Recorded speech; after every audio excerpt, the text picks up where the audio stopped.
On the argon planes below, sketch the locus of the complex number given by, in part A we've got z mod of z minus 2i equals 1.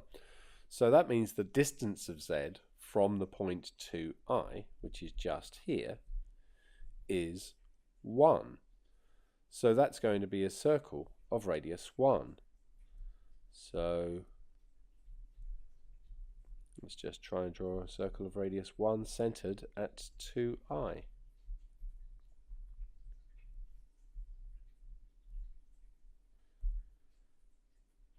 Okay, so the next one is this. Now I always like to rewrite these. So take away, if we do that, it'll be 1 take away I. Think about re-expanding that.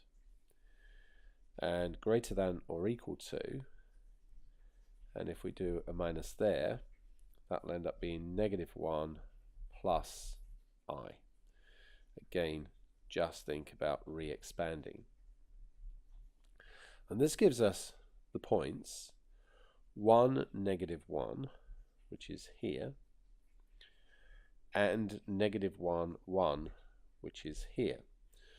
Now, if this was just an equals rather than a greater than or equals, that would be the set of points which are equidistant from these 2 points. In other words, the perpendicular bisector of this dashed line segment. So we're going to put that in, and because this is a greater than or equal to, we're going to put it in as a solid line. So you really should use a ruler in the exam for this.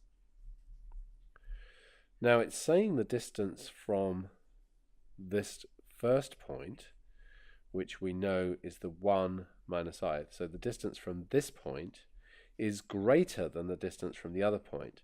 So in other words, we're talking about a region that's this side of that line.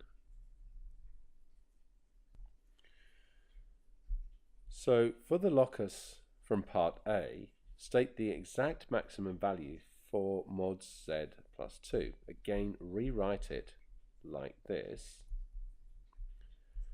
And that means the distance from the point -2. So -2 plus 0i.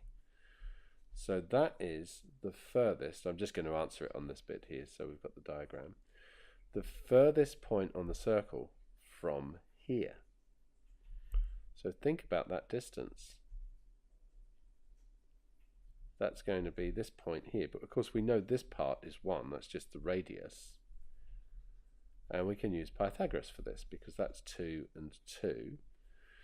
So what we have is the square root of 2 squared plus 2 squared, which would be this distance, add 1.